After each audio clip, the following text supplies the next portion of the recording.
की जे एवढे लोनलीनेस आहे, एकटे एकटे राहतात, इंटरॅक्शन नाही, आहे का तिथे मेंटल हेल्थ इश्यूज? भरपूर भरपूर. आता मी ज्या शाळेमध्ये ना ती खूपच चांगली शाळा आहे, एलिट शाळा आहे, पण आमच्या शाळेमध्ये 10% मुलं शाळेतच येत नाहीत, का? Mental problems. हो, आणि परीक्षा असली की अजून 10% सुट्ट्या मारतात. त्यांना ते परीक्षेला बसणं त्यांना जमत नाही, एवढे मेंटली वीक आहेत. आणि ॲडिक्शन? ॲडिक्शन एक तुरळक ठिकाणी, पण इन जनरल नाही आहे, पण फालतू बाहेर शाळांमध्ये आहे. तर ही एक महत्त्वाचा मेसेज मला वाटतं पण आपल्या लोकांना पोहोचवला पाहिजे, की दिसतं तसं नसतं, किंवा डोंगर हे दुरूनच हिरवे दिसतात, साजरे. खरंय खरंय खरंय. आणि गुलाबाचं फुल असतं ते जपानीमध्ये म्हणे की गुलाब शेजारच्याची बायको सुंदर आणि शेजारच्या बागेतलं गुलाबाचं फुलच सुंदर असतं, त्याचे ही काटे जपानीतली म्हणे. त्यातले काटे नाही आपल्या हाताला हा. लागत ना. तर जपान जे दिसतं तसं नाहीये. जपान हे तिथे गेल्यानंतर, म्हणजे मी आतापर्यंत जे बोललो की जपानचे असं हे होतं, तर ती दिसणारी बाजू, ज्या गणितामध्ये आपण फेस व्हॅल्यू आणि प्लेस व्हॅल्यू या 2 कॉन्सेप्ट आपण शिकलो, राईट. म्हणजे 300 हा आकडा असेल तर त्याची फेस व्हॅल्यू 3 आहे, पण प्लेस व्हॅल्यू 300 आहे. तर जपान्यांचं तसंच आहे. म्हणजे जर का तुम्ही टुरिस्ट म्हणून जपानला जाल, किंवा तुम्ही शॉर्ट टर्म करता, 1 महिना 2 महिने 3 महिन्याचे प्रोजेक्ट करता जाल, तर जपान व्हावा आहे. म्हणजे दाखवायचे दात वेगळे आणि खायचे दात वेगळे. बरोबर ना? एकदम एकदम टोटल वेगळे. म्हणजे ते आपण कार्यक्रमाच्या सुरुवातीलाच बोललो की डिस्क्रिमिनेशन, या सगळ्या गोष्टी. तुम्हाला कोणताच टुरिस्ट भारतातनं किंवा कुठने आलेला, इन जनरल जो इंटरनॅशनल सर्वे होतो की सर्वात जास्त देश कोणता चांगला आणि का चांगला, तर त्याच्यामध्ये जपान हा नंबर 1 रँकिंगवर येतो. शांतता, स्वच्छता, किंवा नॉर्मल लोक म्हणतात की तुम्ही जपानला रस्ता विचारा तर तुम्हाला जागेपर्यंत सोडायला येईल, विच इज ट्रू. त्यामुळे ते ह्या गोष्टींपर्यंत ट्रू आहे, पण तुम्ही एक ती प्रायमा फेसी लेवल क्रॉस केली की अजून जालिम होतात ते, एकदम हो का? जालिम एकदम. आणि तुम्ही आता आत उतरलाय. हे वर्ण ह वर्ण शब्द वापरला ना तर हरामखोर. ठीक खरंच हो. आहे. आता हे झालं पहिलं एन्काउंटर ज्योतिषाबरोबरचं. हा. आता दुसरं. म्हणजे मी जेव्हा स्कॉलरशिपला गेलो, मग मला एक चीनी मुलगी त्या स्कॉलरशिपमध्ये आवडली. त्यावेळेला आमचं काही जुळलं नाही, पण मी जेव्हा नोकरीनी परत गेलो जपानमध्ये, 3-4च दिवस झाले असेल, मी असं रेल्वेमध्ये चढत होतो, बघतोय तर पलीकडच्या दारातनं ती पण चढतीये. मी असं ती अशी आत आली, मी असं आत आलो, मी मुद्दामून तिच्या शेजारी गेलो आणि खांदा घासला. तिने असं चिडक्या नजरेने माझ्याकडे बघितलं, आणि मग तिच्या लक्षात आलं, तर आम्ही दोघं एकमेकांना, इथं काय करतेस? आणि मग त्याच्यानंतर नाव काय तिचं? तिचं नाव चायनीजमध्ये झांग जिळ. अच्छा. आम्ही तिला तेच्चान म्हणायचो, आणि मी तिचा योच्चान.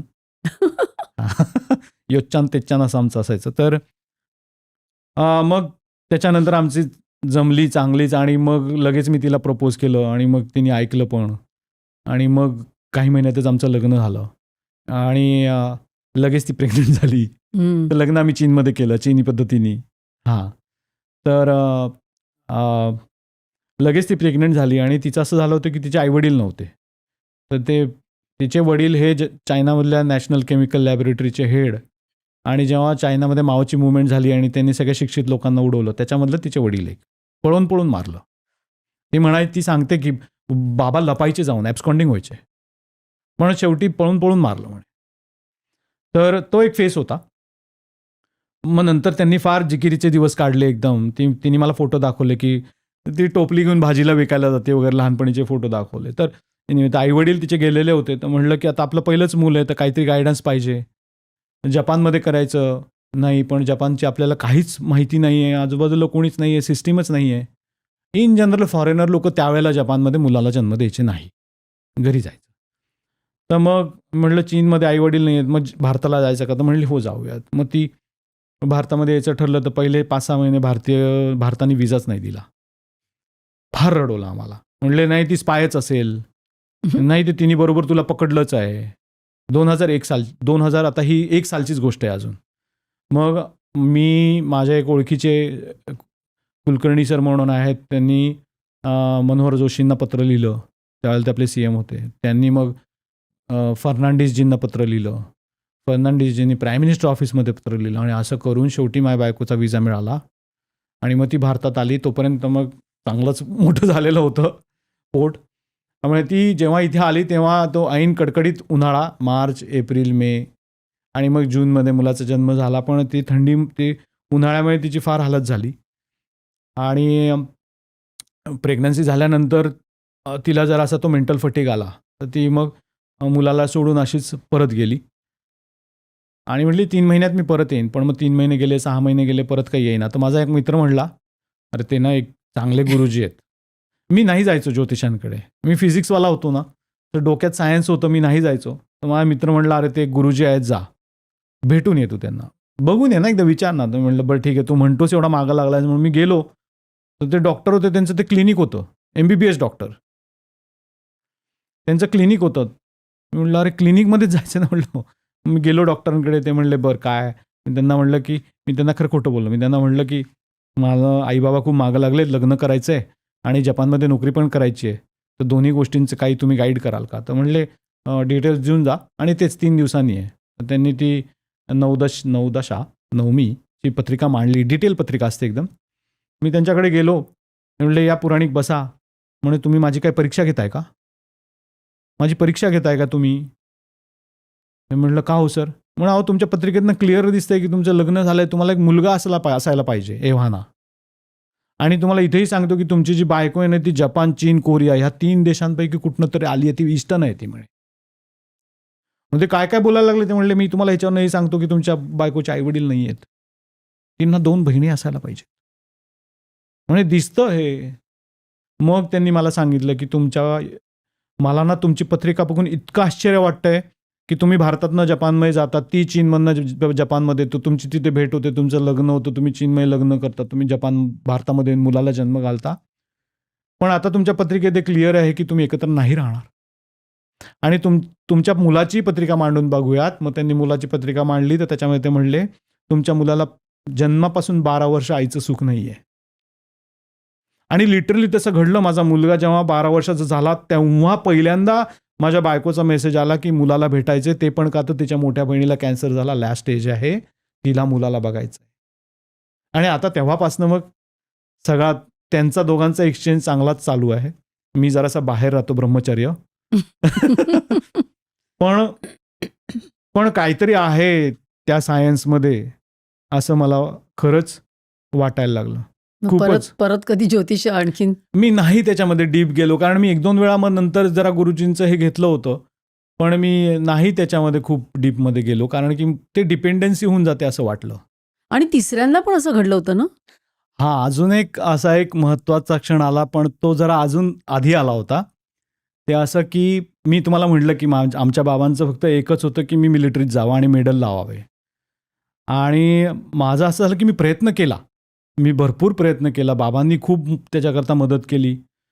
आणि जेव्हा 12वी झालो, तर 12वीत एक असा क्षण आला माझ्या आयुष्यामध्ये, 11वीतच, की ज्याच्यामुळे माझा खूप भौतिकशास्त्राकडे, फिजिक्सकडे कल वळला.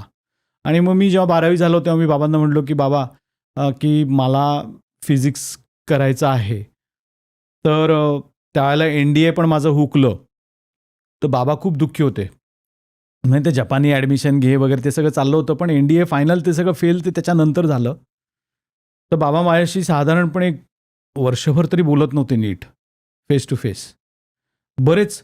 तर एक दिवस मी आमच्या आत्याकडे गेलो होतो आणि माझा आतेभाऊ होता. तर त्याला मी म्हटलं अरे की बाबांचं आणि माझं काही नीट होत नाही आहे संवाद, ते चिडलेत माझ्यावर.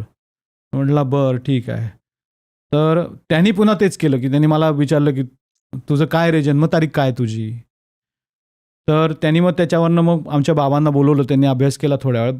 त्याच दिवशी बाबांना बोलवलं, म्हटलं मामा अरे तुझा हा मुलगा आहे ना, हा मिलिटरी करता नाही आहे त्याच्या ह्याच्यामध्ये. तो जिकडे कुठे जाईल ना त्याला तिकडे जाऊ दे, सगळं व्यवस्थित होणार आहे. आणि मग खरंच त्या ह्यानी बाबांनी ॲक्च्युली ते समजून घेतलं. कोणीतरी बाहेरनं हवं होतं आमच्यामध्ये, कोणीतरी एक दुवा, आणि तो एकदाच आमच्या दोघातला प्रॉब्लेम सुटला. मग म्हणजे असं आलं की मला ना त्या काळामध्ये जपानी पण खूप चांगलं यायला लागलं. मी बाबांना म्हटलं की बाबा मला ना जपानी खूप मजा यायला लागली आणि मला ह्याच्यामध्ये अजून शिकण्याकरता मला एक डिक्शनरी घ्यायची आहे, त्याची किंमत जास्त आहे, ₹700, पण एकदा मदत करा. तर ते मला त्यावेळेला नाही म्हणले होते. तोच राग तो होता त्यांच्या मनामध्ये. मग तो एकदा ते भावानी सोडवल्यानंतर मग तो मग सुटला. नीट झालं हां. सगळं. पण असंही झालं की मग नंतर मग मी कॉलेजमध्ये मग मी एन-सी-सी पण करायला लागलो. मग शनिवार, रविवार एन-सी-सीला जायचो. त्यामुळे मग बाबांना जरा ते एक जरा हायसं वाटायला लागलं. आणि एन-सी-सीमधनं नंतर माझं पायलट ट्रेनिंग करता सिलेक्शन झालं आणि त्याच वेळेला मला जपानीची स्कॉलरशिप मिळाली. तर आमचे जे एन-सी-सीचे स्क्वॉड्रन लीडर होते ना, मी त्यांच्या समोर जाऊन असा उभा राहिलो. त्यांना म्हटलं की सर आपसे कुछ पूछना है. तर म्हटले जवळ ये. म्हटलं आता काहीतरी खायच्या शिव्या. म्हणे क्या हुआ? तो म्हटलं सर मेरे को पायलट ट्रेनिंग के लिए सिलेक्शन हुआ है और ये जापान जाने के लिए भी ऐसा हुआ है. तर ते म्हटले योगी और पास आ. काय थोबाडीत वगैरे वाजवतात का काय आता?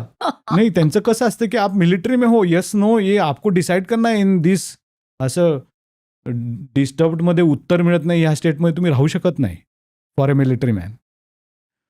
मला म्हणले अब मैं जो तुझे बताऊंगा ना वो किसी को बताना नहीं है. It's just a secret between you and me. मैंने मेरा जॉब छोड़ दिया है. 25 साल मैंने सर्विस की एयरफोर्स में. अब मैं सिंगापुर एयरलाइंस ज्वाइन कर रहा हूँ. मैं दुनिया घूमूंगा अभी. अगर मेरे आज के मेंटल स्टेट में आजची माझी जी मनस्थिती आहे त्याच्यामध्ये जर का तू मला विचारत असशील सल्ला तर जपानला जा. दुसरी पंख लाव आणि उड. पायलटच बनायची गरज असं काही नाही. आणि I decide to go to Japan. तर असे काही काही फारच चांगले क्षण आयुष्यात आले. ही क्लिप शेवटपर्यंत बघितल्याबद्दल खूप खूप धन्यवाद. संपूर्ण एपिसोड बघण्यासाठी खाली दिलेल्या लिंकवर क्लिक करा आणि सर्व काही चॅनलला सबस्क्राईब करायला विसरू नका.